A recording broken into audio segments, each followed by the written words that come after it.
Praise God. Hallelujah. Good afternoon. Praise God to all our viewers. Hallelujah. And we thank the Lord for another opportunity. Praise God to have a short Bible lesson today. And I thank the Lord for that privilege. And we continue to pray. Praise God to all our friends out there, especially in the Philippines, here in Hong Kong and Macau. I think this COVID-19 is, praise God, starting to passing away. Praise God. Paalis na po. Mawawala na po ito, mga kapatid. So, at this time, praise God, the subject that we are going to discuss this afternoon, praise God, is all about the Old Covenant initiation versus the New Testament rite of initiation. Praise God. Atin pong pag-aralan itong mabuti. And I hope that you will stay with me in few minutes. Praise God. Hallelujah. And to all our listeners, praise God, we thank you for your time. Watch and share. Praise God. Hallelujah. And we love you in the name of the Lord.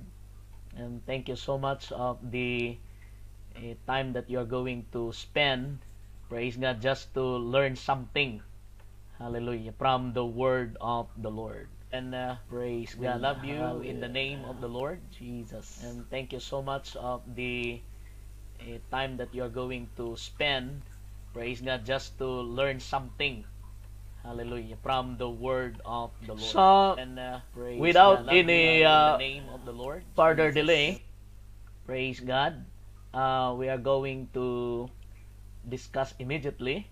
But before that, we are going to pray that the Lord will bless us and guide us in this study. Praise God. Heavenly Father, thank you so much, God, of the opportunity that you have given to us. Thank you, Lord, that this week we started to share short Bible lessons. Thank you so much, Lord, for those people that will respond and make this lesson a blessing to all. Holy One of Israel, cover us, God, with your precious blood. In the name of Jesus Christ of Nazareth, we pray. Amen and amen. Praise God. Hallelujah. Maayong hapon din, Pastor GR, there in iChicken in Japan. Bal Camacho is watching with us. God bless, Pastor. Meron na bang service sa Sunday? We have no update yet. If there is what you call this?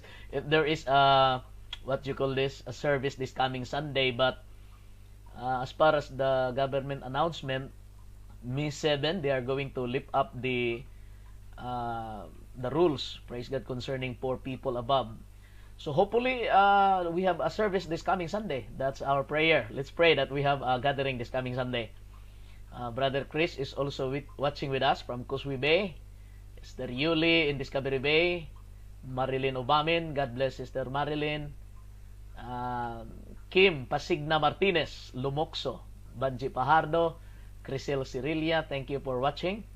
Praise God. Pastor Bin Galinato. Hallelujah. Thank you, Pastor, for giving a time. I know that in the Philippines, signal is sometimes very slow.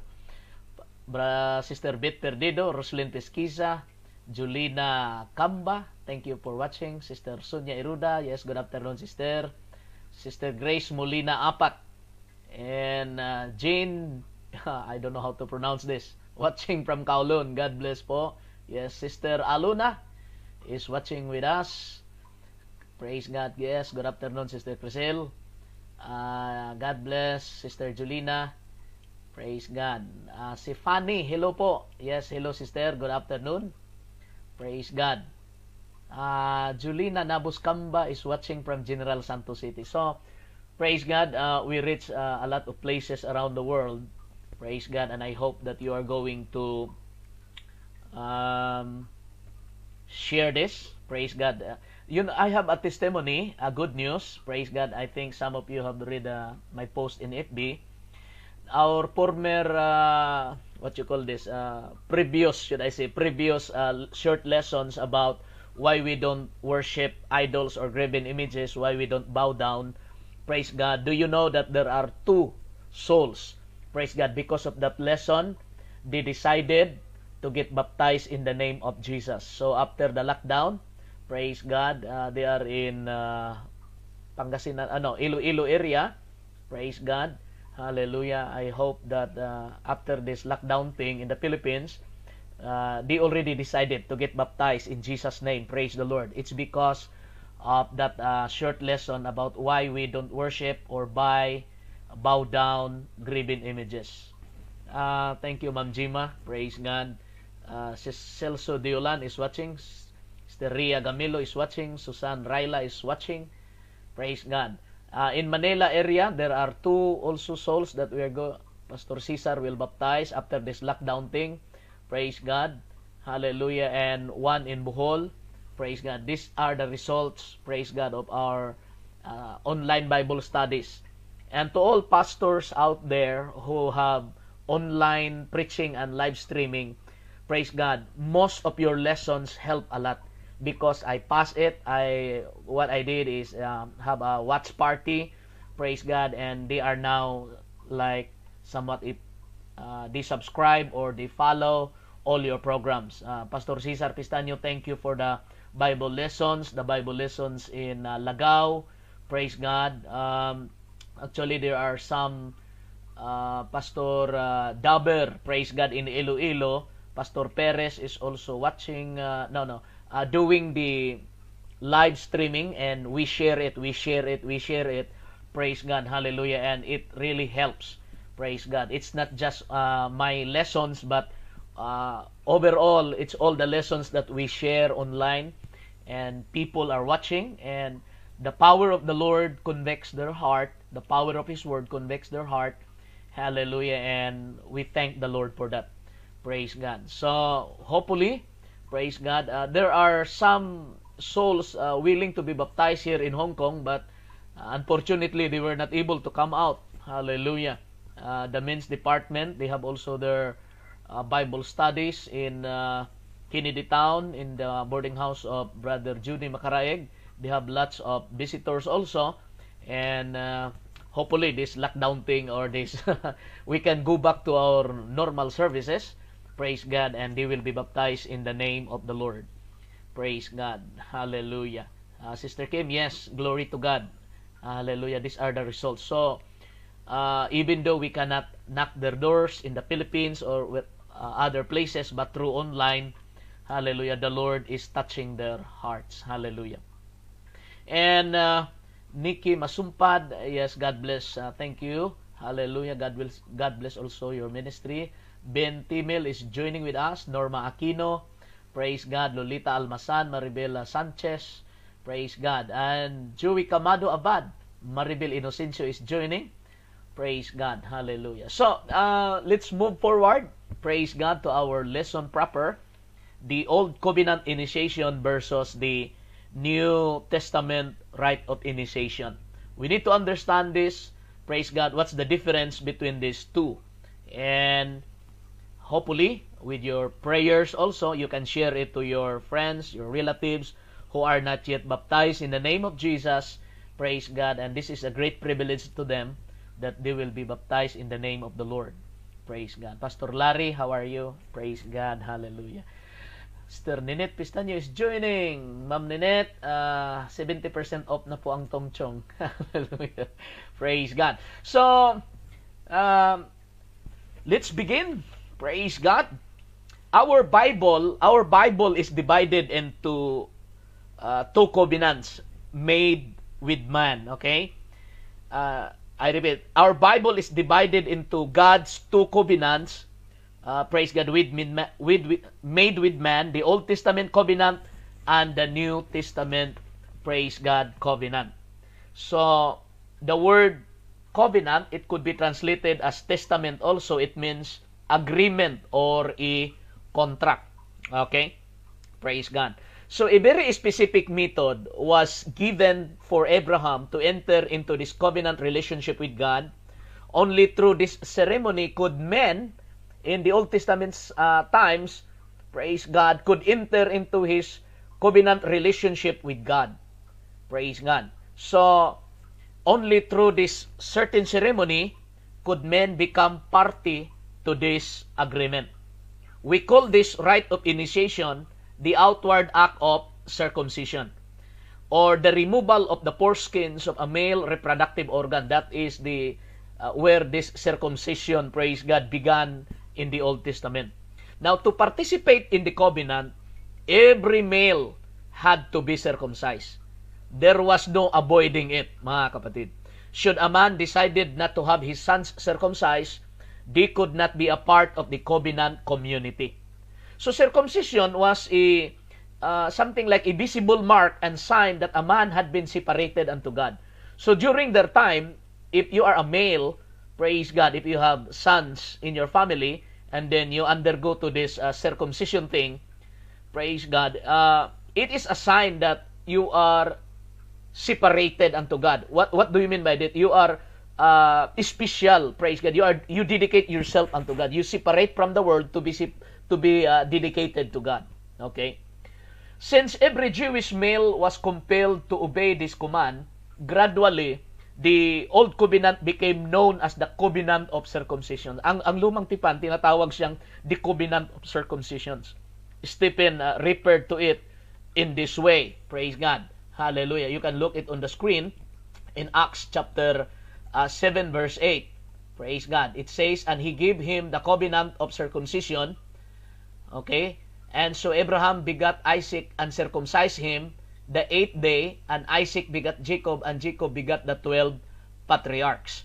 So one and only one way was provided to enter into God's covenant relationship with man during the time of the law. There's only one way. There's no other way. The only one way to enter, praise God, into God's covenant relationship during their time is through this rite, praise God, what we call circumcision. So without circumcision, it was impossible to enjoy the blessings of Abraham's posterity. It's very impossible. You cannot enter into Abraham's posterity. You cannot enjoy the blessings mentioned to God, to Abraham, if you don't, if your male or if your sons will not undergo circumcision during the time of the law or in the time of Moses.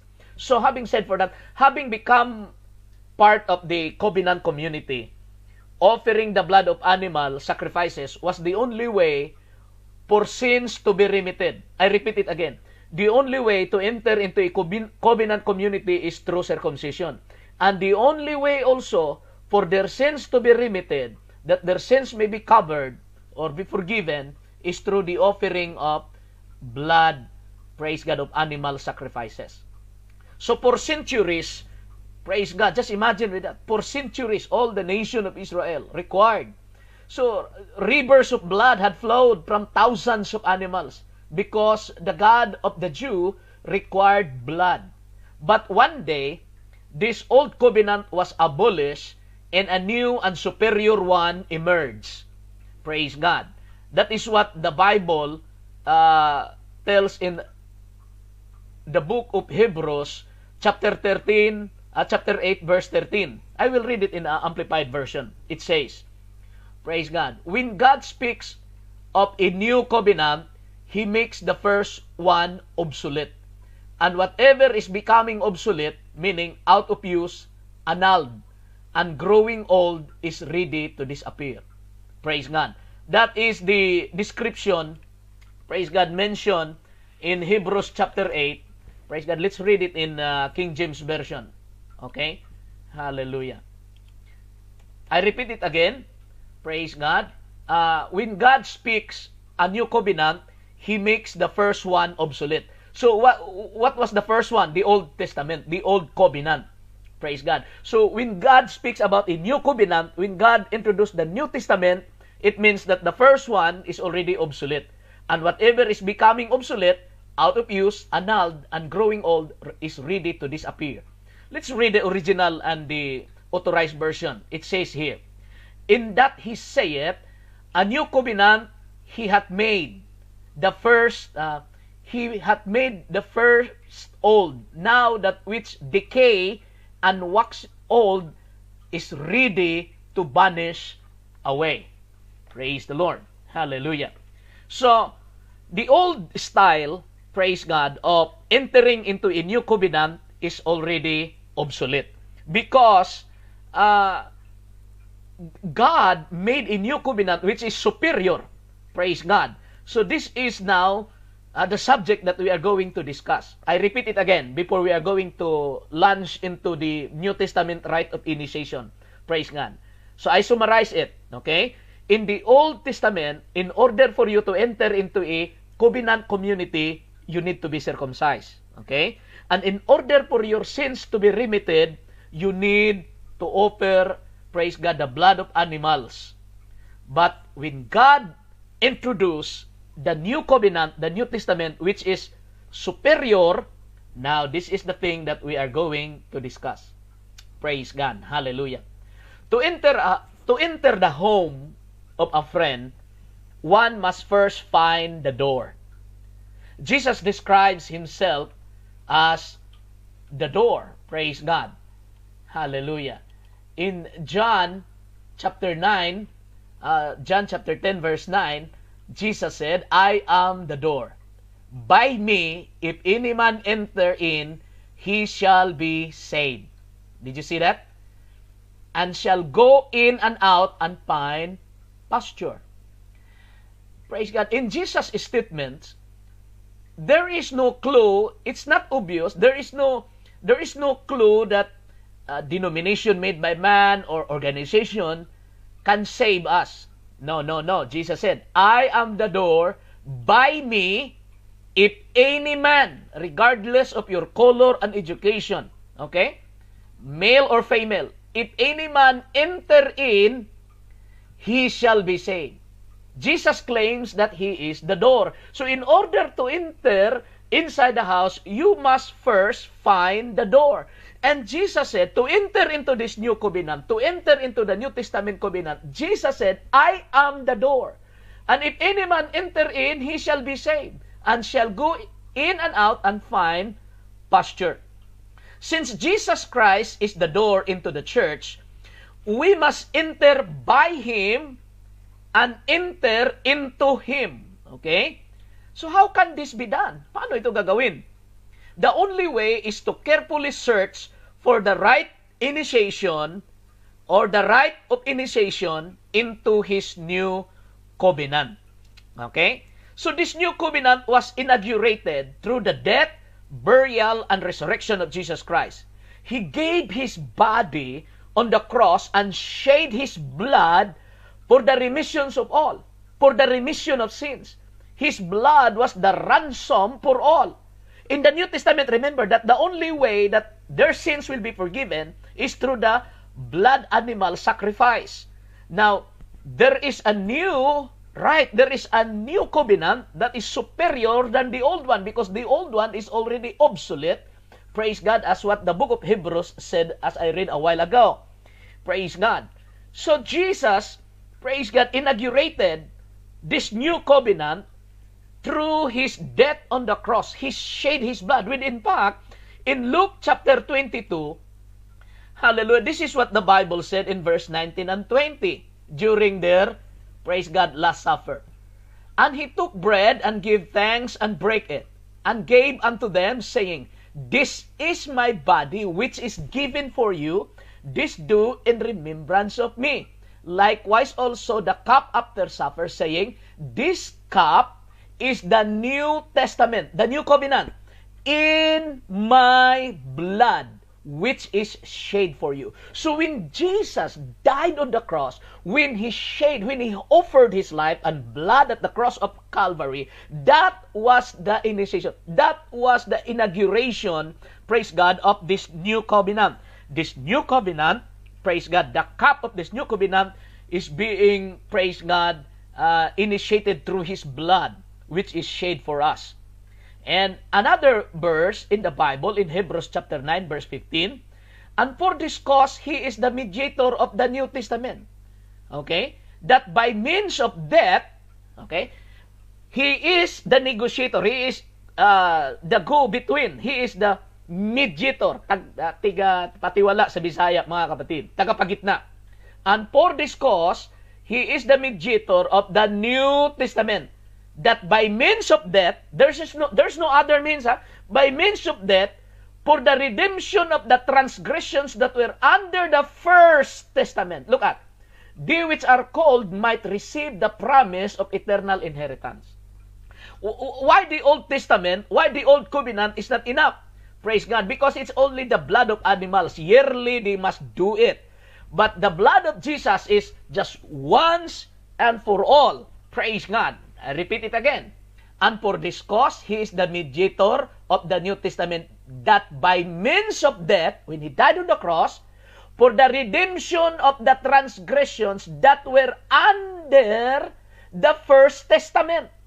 Praise God. They which are called might receive the promise of eternal inheritance. So we are the called out ones, the church, ecclesia. So when you are being called by God, hallelujah, glory to the name of Jesus. This initiation, this rite in the New Testament, hallelujah, is more superior than the old one. Because when Jesus died on the cross, it was the redemption of all the transgressions that were under the first testament. They which are called might receive the promise of eternal inheritance. So if you are called by God, you will receive the eternal inheritance. So you have eternal inheritance.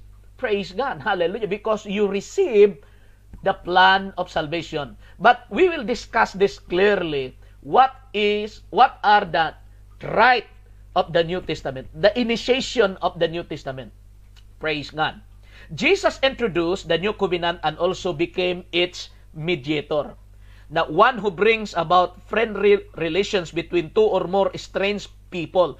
A mediator is at the center between two opposing, say for example, if there are, if me and my wife would have a quarrel, okay, just an example, if we have discussions and disagreements, praise God, and we are not listening each other. So, there's a third person that will come in between to settle, praise God, to settle us, that we can have an amicable settlement or whatever settlement that, praise God, we will come together again. So, that person is the mediator, okay? So, Jesus Christ became the mediator, praise God, when He introduced the New Covenant. What then is the rite of initiation in this New Testament? Now, nowhere in the New Testament can you find any ceremony, praise God, ever conducted that would make God and man covenant partners. You cannot find in the New Testament any records or ceremony, praise God, that would make God and man blood covenant partners except for water baptism in the name of the Lord Jesus Christ. So we will go back again to water baptism. Because there is no record in the New Testament. There is no other record and there is no other instruction in order that the blood of Jesus might be applied to us, to those who believe in Him. It will go back to water baptism in the name of our Lord Jesus Christ. Now listen to me carefully. On the day of Pentecost, praise God, how were 3,000 souls initiated into the household of faith? How were 3,000 souls initiated into the household of faith or the covenant community? Now, Peter assured the crowd that remission of sins was not in the blood sacrifices. Taking the water John had used and the name of his Messiah, Peter put it all together and he said, praise God, in Acts chapter 2. I repeat it again. Then Peter said unto them, repent and be baptized every one of you in the name of Jesus Christ for the remission of sins. Now, remember, the remission of sins in the Old Testament times is through the blood of animals. But when Jesus introduced the new covenant, which is superior, praise God, He already shed His blood on the cross of Calvary for the redemption and for the ransom for many. Praise God. So look at, the remission of sins in the New Testament is through repentance and baptism in the name of Jesus Christ. And He said, ye shall receive the gift of the Holy Ghost. Furthermore, He said, for the promise is unto you, and to your children, and to all that are afar off, even as many as the Lord our God shall call. Do you remember? Praise God, in Hebrews chapter 9, verse 15, hallelujah, that when Christ died on the cross for the redemptions of the transgression, praise God, of the First Testament, hallelujah, and even they that were being called should receive eternal inheritance. So God is calling now people. The promise is for me and for you. I repeat it again. You who is listening to me right now, the promise of God is for you and for your children. Now is the time. If you have not yet baptized in the name of Jesus Christ, this is the only way. Praise God, that the blood of Jesus, hallelujah, will be applied to you. Praise God, and you will be redeemed. And you will have eternal inheritance. Praise the Lord. So could any of these people had been considered members of Christ Church had they not submitted to water baptism? Do you think they will claim that they are a member of the early church, the apostolic church during the time of the Pentecost, if they did not submit themselves to water baptism? Do you think they will claim that, oh, I'm a member of this new way, or I'm a member of this Christian church during the time of Peter and the apostles in the day of Pentecost, if they did not submit to water baptism? I don't think so. Praise God, because Peter commanded them to be baptized in the name of the Lord. So no more than a male could enter into the old covenant without circumcision. So in the Old Testament, without the circumcision rite, they could not enter into a covenant community. In the New Testament, without the water baptism in Jesus' name, praise God, we cannot enter also into this new covenant community. That's very clear. It's biblical. Now, what happened at Samaria when Philip preached about becoming a part of the covenant community? Can you read it with me? But when they believed Philip preaching the things concerning the kingdom of God and the name of Jesus Christ, they were baptized, both men and women. Now, these are Samaritans. In Acts chapter 2, they were Jewish people, pure Jewish people. Praise God. And they believed that the God himself in the Old Testament, they believed that it's Messiah. So when Peter preached to them, they were pricked in their heart because they know that they crucified Christ on the cross. That was their, they're waiting for the Messiah. And what happened? They crucified him. So when they believed Peter preaching, they were pricked in their heart. They were asking, Peter, what shall we do? And Peter, praise God, hallelujah, answered to them, repent and be baptized, every one of you, in the name of Jesus Christ. Now, when Philip, also the evangelist, went to Samaria, the same story. Praise God, to enter into this new covenant community, Philip also commanded them, praise God, to be baptized, both men and women. So how did the Ethiopian eunuch respond to Philip's preaching, as recorded in Acts 8:36 to 38? Now, this is a eunuch from Ethiopia. I said, from Ethiopia. But he was a Jewish, okay? And as they went on their way, they came into a certain water. And the eunuch said, look at here. See, here is water. What doth hinder me to be baptized? When Philip was preaching in Samaria, the Holy Ghost just snatched him out. And to make the long story short, Philip ride also this chariot where the eunuch who from Jerusalem worship God, and he is going now to his home country in Ethiopia. Praise God. And he was reading the book of Isaiah chapter 53, and he could not understand what he was reading. So Philip introduced, praise God, by the power of the Spirit, and he explained to him about who is the subject, who is the, praise God, the actor in Isaiah chapter 53, and it refers to Jesus Christ. Now, as they went on their journey inside the chariot, praise God, the eunuch, as they went on their way, they came into a certain water. Nakakita yung eunuch ng tubig. And the eunuch said, see, here is water. What doth hinder me to be baptized? Sabi ng eunuch ko, oh, may tubig. Oh, praise God. Kailangan mo na akong ibaptize. Wala makapigil sa akin ngayon. Kailangan mo na akong bautismuhan. Ano sagot ni Philip? What was the response of Philip? And Philip said, if thou believest with all thine heart, thou mayest. Praise God. If thou believest with all thine heart, thou mayest. In other words, mga kapatid, pag ikay naniniwala, sumampalataya ng buong puso, pwede. O kailangan pala ang pananampalataya ng buong puso. And he answered and said, I believe that Jesus Christ is the Son of God. See? The eunuch believed that Jesus Christ was the Messiah. In other words, the eunuch did not believe that Jesus was the second God. What he was saying is, he believed that Jesus Christ was the Messiah, the Son of God, God who manifests himself in the flesh. So, they went into the water. Praise God. That's what the Bible said. And he commanded the chariot to stand still. And they went down both into the water, both Philip and the eunuch, and he baptized him. See? Praise God. It's not enough to believe with all of your heart. Praise God. But you need to be baptized, because in order for you to enter into this new covenant community, you need to be baptized. The same is true in the Old Testament. You cannot enter and you cannot enjoy the Abrahamic posterity or blessing unless you be circumcised. So in the New Testament, there is a superior way. Praise God. Hallelujah. To get baptized in water in the name of Jesus Christ. Praise God. Now let's go to Saul. How was Saul of Tarsus initiated into the church, into this new covenant by Ananias? Let us look Acts 22 verse 16. Praise God. Now, to make the long story short, this verse, so that I will not be out of context. Praise God. The story here is that Paul was blinded by the light, praise God, from heaven when he went to Damascus to persecute and put in prisons those believers. Now, when the light from heaven struck him and he was blind, he went to the strait, what we call strait in Damascus, and there Ananias prayed for him as per the instruction of God in the vision. So when Ananias prayed Saul, praise God, he got healed. He was blind, but now he can see. And Ananias explained to him, praise God, the calling of God in his life, that he would become a special vessel for the Gentiles. And God will show him how many things that he would suffer for the sake of Jesus Christ. Praise God. So now after their discussion comes this verse. And now, why tarriest thou? Arise and be baptized and wash away thy sins, calling on the name of the Lord.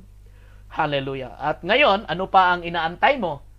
Magtindig ka, tumayo ka, at magpabautismo at hugasan mo ang iyong kasalanan sa pagtawag sa pangalan ng Panginoon. O karon, unsa pa may imong gipaabot, tumindog ka og magpabautismo, hugasi ang imong mga sala, pinaagi sa pagtawag sa ngalan sa atong Ginoo. Praise God. So, you who are listening right now, if you are not yet baptized in the name of Jesus, why tarriest? Praise God. Be baptized. Wash away your sins. Calling on whose name? Name of Peter? Name of Mary? Name of Joseph? Name of Nilo? Name of whoever names? No. In the name of the Lord. And Jesus Christ is the Lord of Lords and the King of Kings. Praise God. So, although Saul had experienced a great visitation of God in the road of Damascus, he was talking to God actually. Praise God. Jesus introduced himself that, I am Jesus whom thou persecutest. Though Paul experienced this great visitation of God, he was wonderfully healed and had been baptized with the Spirit. He speak in tongues. He was baptized in the Spirit. He still needed water baptism. Though he was baptized with the Spirit, Ananias laid hand on him, and he personally talked with Jesus in that way to Damascus, but yet he need to be baptized, because that's the only way to enter into that covenant community in this New Testament. At Philippi, actually, the jailer, a very well-known story in Acts chapter 16, verse 30 to 33, and brought them out and said, Sir, what must I do to be saved? Now, listen to me. This question is very important. It could be your question. Praise God today. Sir, what must I do to be saved? And he said, Believe on the Lord Jesus Christ, and thou shalt be saved, and all thy house. Now, most of the religions around the world today, praise God, especially the ecumenical movement, praise God, they just stop here. What you need is just to believe on the Lord, and your household will be saved. That's all. Praise God. But that's not true. Because if you're going to read furthermore, praise God, here we go. The Philippian jailer asked Paul and Silas, Sir, what must I do to be saved? And Paul and Silas answered, Believe on the Lord Jesus Christ, and thou shalt be saved, and all thine house. And they speak unto him the word of the Lord. So nakaroon pa sila ng Bible study. They have a short Bible study. And to all that were in his house. So what happened? And he took them the same hour of the night, and washed their stripe, and was baptized, he and all his house straightway. So see, baptism. You cannot enter into this covenant community not unless you will be baptized. The same is true in the Old Testament. Without circumcision, you cannot enjoy the blessings of Abraham's posterity. Praise God. So, undoubtedly, Paul and Silas preached to the man about repenting his sins. which is the first step in becoming a part of the covenant community. Then, they baptized the prison keeper and his family the same night. Hindi na kinabukasan the same night, pabaptize ka agad But why the rush? Bakit ang bilis naman, Pastor? Why rush? Could not they wait until the next morning? No. Why? The act of initiation was just as important for this Gentile believer as it was for the Jew on the day of Pentecost. For the Samaritan believers, for the Ethiopian eunuch, for Saul of Tarsus, for Cornelius and his household, and for the 12 men recorded in Acts chapter 19 at Ephesus. It was necessary. Immediate. They could not wait for another day. They must be baptized immediately. Why? Their heart is already decided. Praise God. The best way of expressing faith in Jesus Christ for the early Christian church was the outward act of water baptism. That's how they initiated into the covenant community. Stressing the importance of quickly being baptized correlates with the command of circumcision under the old covenant. Abraham circumcised the men of his household the same day. When God told Abraham, this is my outward sign that we are now a partner, we have covenant, you and your household will be circumcised. Abraham did not wait for another day. That day, they circumcised, praise God, all the male in his household. Praise God. So, as it is perfect harmony, our Lord's great commission in Mark, and he said unto them, go ye into all the world, and preach the gospel to every creature. He that believeth and is baptized shall be saved, but he that believeth not shall be damned. Praise God. Could the initiating rite of the New Testament be any less important or required than the initiating rite of circumcision in the Old Testament? I will tell you, church, praise God, our topic is the Old Covenant initiation versus the New Testament rite of initiation. The Old Testament is already obsolete. Praise God. That's what the Bible said. And the superior, praise God, the new covenant superior, praise God, requirement, praise God, emerged. And we thank the Lord. He offered His own blood on the cross of Calvary for the redemption of all the sins of the world. All we need to do now is to apply the blood. Repent of your sins. Be baptized in the water in the name of Jesus. Surely you will receive the gift of the Holy Spirit. Blessed be the name of the Lord. Heavenly Father, I felt your holy presence at this moment. Thank God. Thank you, Lord, that we received this initiation in the New Testament. That we are now into this covenant community. And because we are now into this covenant community, we can enjoy all the blessings of this new covenant. Including protection, healing, provision, everything, Lord. Peace of mind, joy, praise God. Hallelujah. And the 10,000 promises, O God. Hallelujah. Thank you so much, Lord. Hallelujah. I pray, O God, that you will bless the listeners. Praise God. The relatives of my friends who are not yet baptized will be baptized. Hallelujah. In the name of the Lord Jesus Christ. Thank you, Father. We ask this in Jesus' name I pray. Amen and amen. Praise God. Hallelujah. So, we will going to greet our listeners. Praise God. Thank you for listening. Joe Soriano, Pastor Pascual Generalao, Sharon Rose Dado, Dexter Sabuero, praise God, and more. Praise God, and we thank the Lord. Praise God. Thank you for your comments. Thank you, praise God, Pastor Jonel, Jennifer Arsinas, Pastor Neil Takulad, thank you for watching. Ronmi Idusma, Ace Diam, praise God. God bless you. God bless you. Praise God. So, we hope and pray that there will be more, praise God, there will be more people that will be baptized in the name of our Lord Jesus Christ. Hallelujah. So, sa walang sawang pagsuporta niyo mga kapatid, ang Panginoon po ang mag-bless sa inyo. Praise God. Purihin ang Panginoon. Hallelujah. Salamat mga kapatid sa blessings na Panginoon na binigay sa atin. God bless you po. Hallelujah.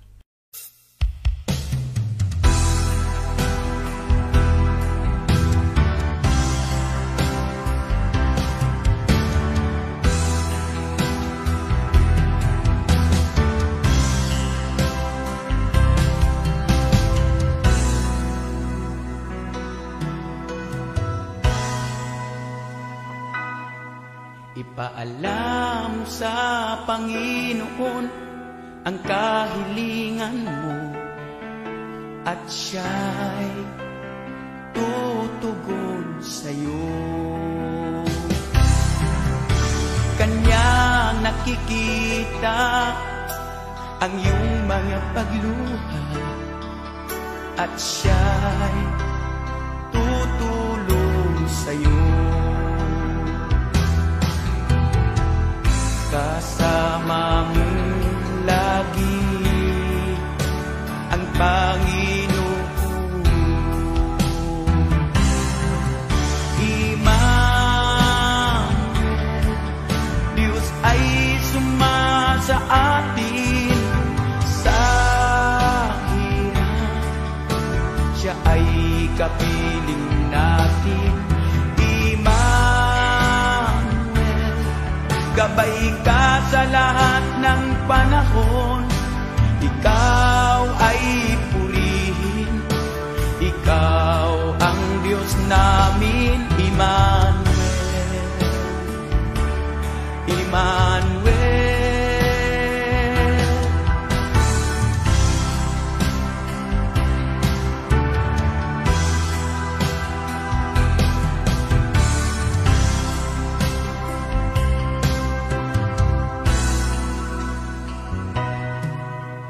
Kanyang nakikita ang iyong kahirapan at ikaw ay kanyang tangan.